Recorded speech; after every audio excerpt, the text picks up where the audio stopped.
we have another Ariel naman from an insider's point of view. Commissioner Ariel, yung sa inyo po ba, being the leader and head of one of the more controversial agencies in the history of the Philippine Republic, how do you take on the challenge of restoring public trust in your agency? Thank you. Unang-una, yung makuha ang tiwala ng ating mga mamamayan, hindi lang naman sa BOC, no? Government as a whole, especially for BOC. Mahirap makuha talaga ang tiwala ng mamamayan. Given na yan. Ngayon, kapag nawala yung tiwala, nabasag yan, mas mahirap manumbalik yung tiwala. Kasi pinagtiwalaan ka na napakahirap mo nakuha yan. Pag nawala yan, almost impossible na maibalik yan. Yan ang totoo naman, di ba, sir?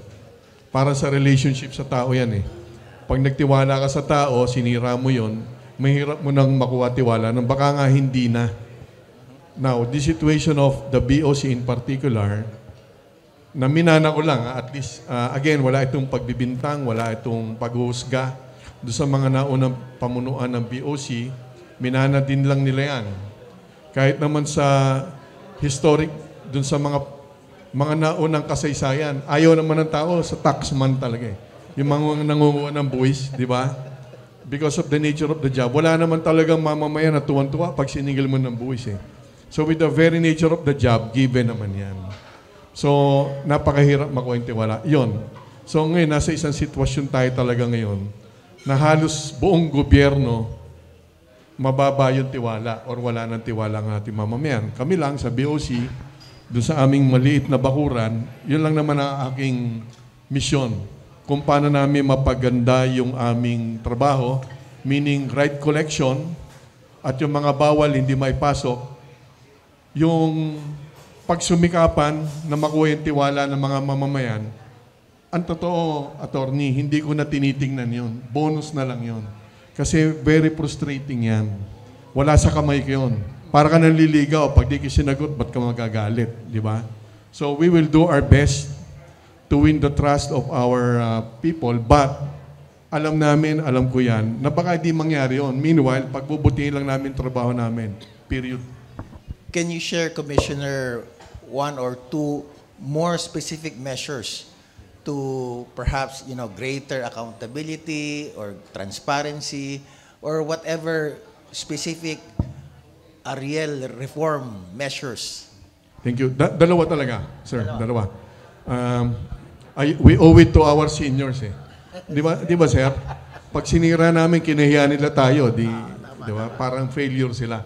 So, medal of valor nga, nakulong nga. So, we have the pressure to deliver. Unang-una, I explained this fully well in some other fora, no? Full digitalization of the processes of the BOC. Yun lang. Otherwise, paulit-ulit lang ang ating problema. Between yung tukso ng maliit na papel at sa pangaral ko, mas malakas yung tukso. So we have to fully digitalize. May details yan. Pangalawa, it takes time, It takes time. Give or take 1 year to do that. But meanwhile, we have to make our people accountable pag nagkamali. Just for the record, napakarami naman sa BOC na matitino. May mga pamilya yan, mga tao rin yan. Ayaw din yan ang napapahiya. So marami naman sa BOC, believe it or not, gustong gumawa ng tamang trabaho. Ang kaya ko lang ibigay sa kanila is the opportunity to serve well. Wala na sisihan. Basta nandito ako, itong tamang gawin natin, samahan niyo ako. That's the opportunity I'm giving. Pero, yung mga magbo-volunteer na wag sumama, papanagutin natin yon. Yung mga nagbo-volunteer na mas mahal natin ngayon ang bansa kaysa sa sarili, yun ang mga kasama ko. That's the only way. Modernization, full automation, and second, accountability. Alam mo, Ariel, Tokayo, dahil sa sinabi mo na yan, you deserve my snappy salute. In your 3 or 4 months already, Commissioner, have you identified these people who are para bang willing to take on your challenge to be part of that reform team as compared to those who are kind of pasaway na no matter how you lead them, talagang hindi susunod. Una-una, yung mga dinala kong mga kasama ko sa pamunuan ngayon, mga kasama ko sa Office of Civil Defense yan, ano? Dati mga bagyo yung aming mga minamanage, landslides, binitbit ko sila. Nagpapasalamat ako kay dati kong boss, kay Secretary Gilbert Teodoro. Naunawaan niya naman na kailangan ko ng sarili kong mga pinuno sa aking team. So number 1 yon.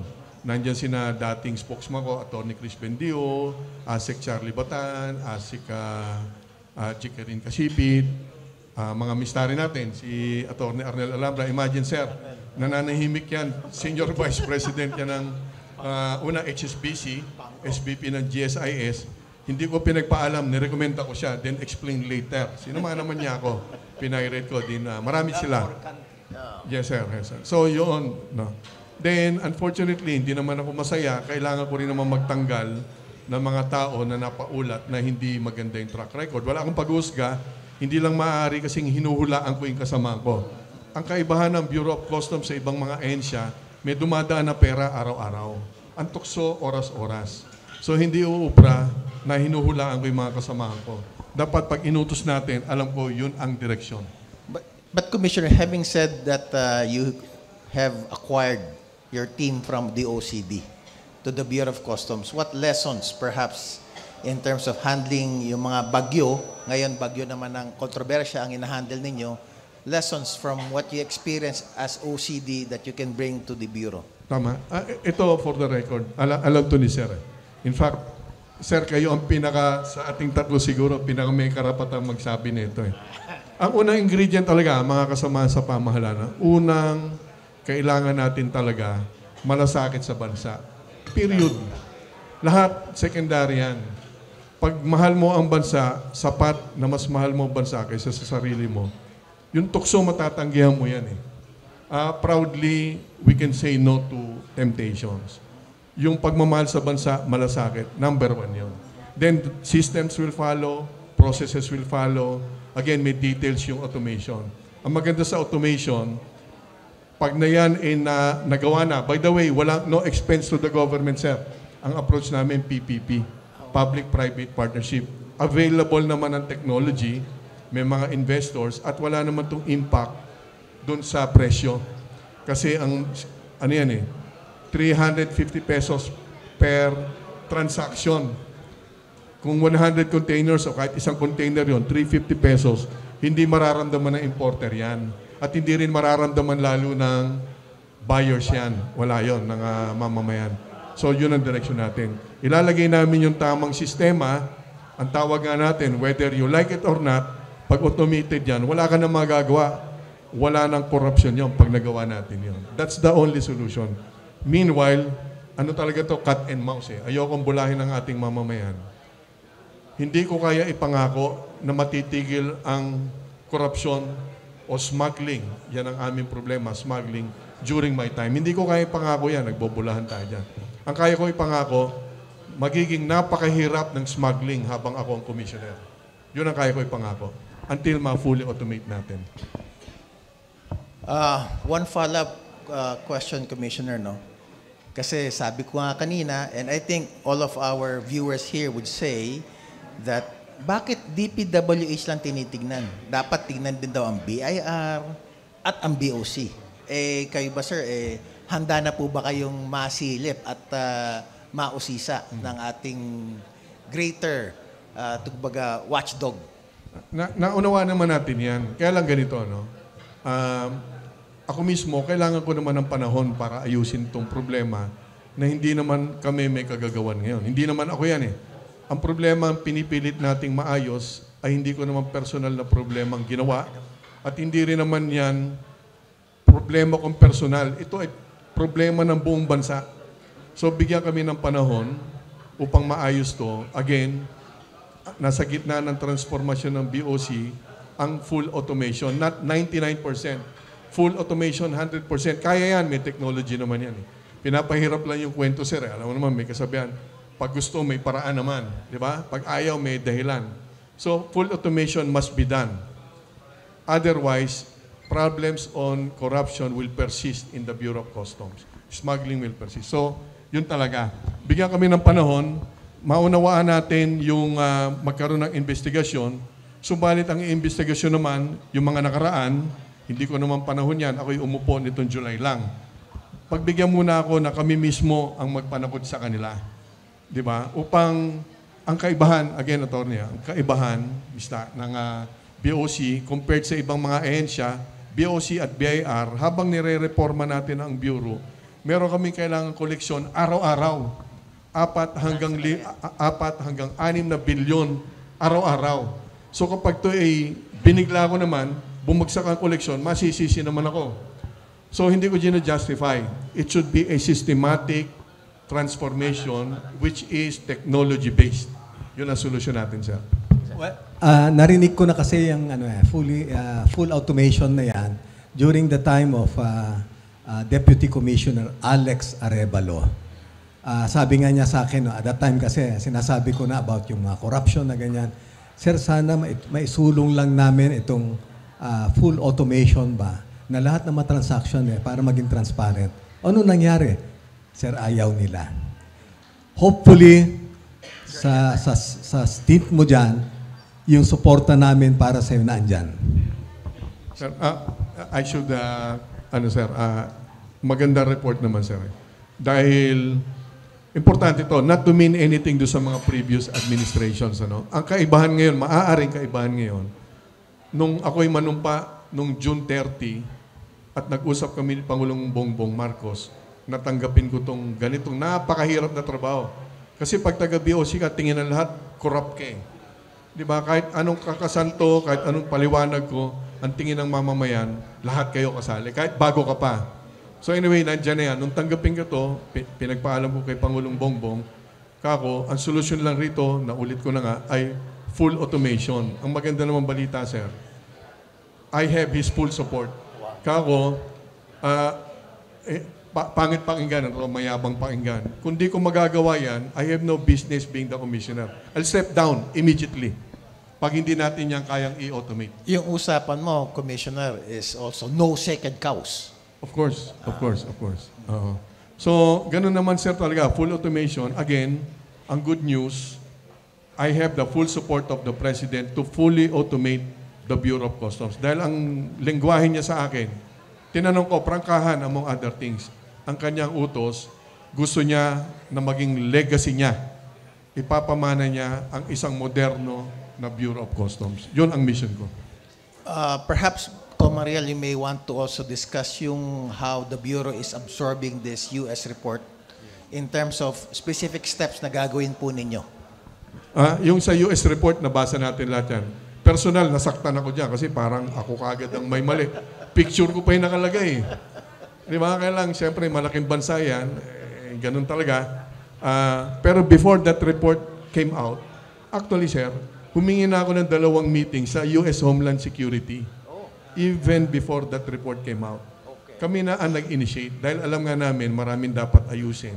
With the U.S. Chamber of Commerce, natapos ko ng meeting with the European Union Business Communities, Filipino-Chinese Federation, and then next week, I will meet the Philippine Chamber of Commerce and the Makati Business Club. Kasi ganito, prangkahan tayo. Prangkahan to. Ika nga, it takes 2 to tango. Kung wala namang magbibigay, wala tatanggapin. Di ba? Ngayon, yung iba natin mga kababayan, di ko nila lahat, yung iba, para makatipid sa kanilang taxes and duties, sila rin yung makulit. Hindi rin dahilan yan. Mali naman din tanggapin yan. So kaya nga, it takes 2 to tango. Sa BOC, it takes 3 to tango. May broker sa gitna eh. Okay, sa mga brokers na makikinig at nakikinig, magkakaibigan tayo, linisin nyo rin yung hanay nyo dahil ako lilinisin ko yan. Wala pa dyan yung aking attention ngayon. Darating tayo dyan. We have to cleanse those who are doing business in the Bureau of Customs. Kasali sila sa it takes 3 to tango. Kasi napakadaling kumita kapag may gaps yan. Kaya nga, again, automation. Kailangan paliwanag ko, te. Ano yung full automation? Ba, 2 yan. Pag ikaw ay may ini-import, mag-submit ka ng import documents mo, digital na dapat yan. Kung ang nakalagay doon sa digital submission mo, 100 million, hindi mababago yun kasi digital na. Para ka pumunta ng bangko, ATM, pindot ka doon, magpe-press ka, anong transaction, then magkakaroon ng evaluation ng customs, and then babayad ka, and then i-release, wala kang kausap. Full automation. Ngayon, para masigurado yan, may mga kakambal na proyekto yan. Yung tinatawag na pre-shipment survey. Ibig sabihin, bago pa lang dumating dito yung kargamento, alam na ng customs yun.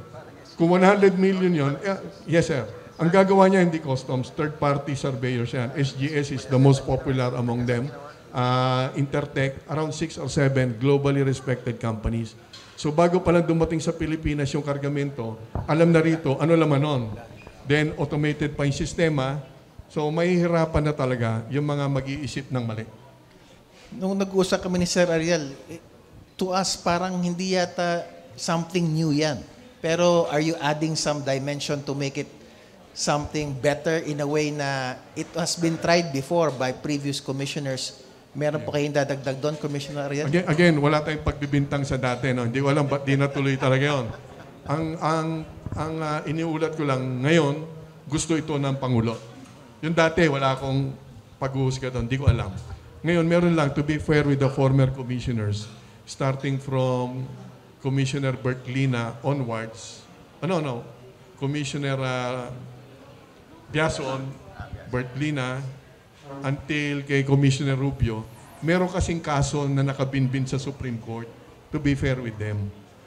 Ang story niya, may nanalo kasi noong unang panahon, nanalo siya, supposed to be best offer, kaya lang na-cancel yung kontrata niya. Natural, nagdemanda yon. So, alam niyo naman sa Pilipinas, with due respect sa ating justice system, hindi naman mabilis dito yung mga kaso, di ba? So, this was 2015, 2025 na, 10 years ago. So, wala rin magagawa, and to be fair, yung mga dating pinuno ng BOC. Ngayon, may formula na tayo, paano tayo makakawala dun sa masalimuot na kaso na umabot na Supreme Court. Wait lang. Okay.